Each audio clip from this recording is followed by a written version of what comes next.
Coucou tout le monde, j'espère que vous allez bien. Aujourd'hui, je vous fais un tuto pour débutants. Vous allez voir que ça va être très simple et super rapide à reproduire pour un maquillage de journée. Donc c'est parti. Je commence tout d'abord avec ma Primer Potion. Donc ça, c'est une base à paupières. C'est important quand on a des fards qui chutent et c'est le cas avec la Naked 3. Donc du coup, après, je vais venir mettre mes lumières donc dans le coin interne et sous l'arcade avec un fard très clair. Donc vous pouvez aussi utiliser un fard irisé pour cette étape-là. Je prends ensuite mon fard taupe que je vais appliquer en fard de transition, c'est-à-dire qu'il va faire la transition avec les fards que je vais appliquer ultérieurement. C'est pour ça qu'on appelle ça un fard de transition. Et je viens le mettre dans mon pli palpébral et je l'étire vers l'extérieur pour agrandir au maximum mon regard. Et comme vous voyez, je fais la jonction avec mon ras de cils inférieur. Vous voyez la jonction extérieure à cet endroit-là. Il faut toujours penser à faire le raccord en fait avec ces fards du haut et les fards du bas. J'enchaîne ensuite avec ce rose irisé qui est très joli. Et d'ailleurs les filles, si vous êtes débutantes, les fards irisés c'est ce qui est le plus simple à estomper. C'est beaucoup plus facile qu'avec un fard mat. Et là je l'applique aux 3/4 de ma paupière mobile, donc j'évite le coin interne. Avec un pinceau crayon, je vais venir prendre un fard un petit peu plus foncé et intensifier l'extérieur de ma paupière mobile. En fait, je fais une forme de V en fait, vous voyez, c'est ce qu'on appelle le outer V, donc c'est une forme de V, une forme de banane aussi on appelle ça. Et je fais toujours ma jonction avec mon ras de cils inférieur.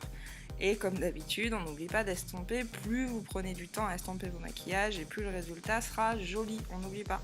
Donc je prends ensuite un fard irisé plus clair que je mets en lumière dans le coin interne de ma paupière mobile. Et l'étape indispensable, à mon avis, je le fais tout le temps ça, franchement essayez d'intensifier toujours vos maquillages avec un fard qui est plus foncé. Donc là j'ai pris le Black Earth, mais un fard noir ça irait très bien.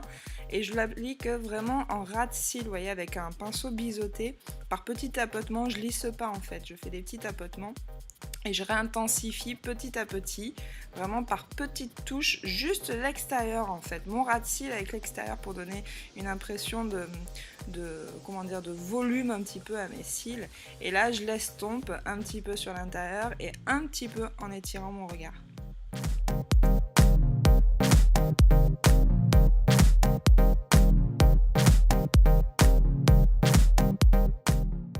Je viens après mettre mon Drama Gel Liner de Maybelline, c'est un liner que j'adore, je vous le dis à chaque fois, il est vraiment très bien, il est mat, il est facile à appliquer, mais le mien là il est en train de sécher un peu, donc c'est un peu la galère parce que je l'avais laissé ouvert, mais il faut pas laisser ces pots là ouverts sinon ça sèche. Voilà, donc là je fais mon trait d'eyeliner. Si vous n'êtes pas encore très doué avec l'eyeliner, évitez cette étape là et préférez un ras de cils avec un fard à paupières noir ou même un crayon noir, ce sera peut-être plus facile qu'avec un eyeliner. Je viens mettre mon mascara, mais moi j'ai triché, j'ai mis des faux cils parce que j'adore ça et surtout parce que j'ai les cils qui ont besoin d'une bonne cure en ce moment. Donc vous mettez votre mascara par dessus et vous voyez que vous avez un résultat qui est sympa pour un maquillage de jour, c'est rapide et c'est super facile à reproduire.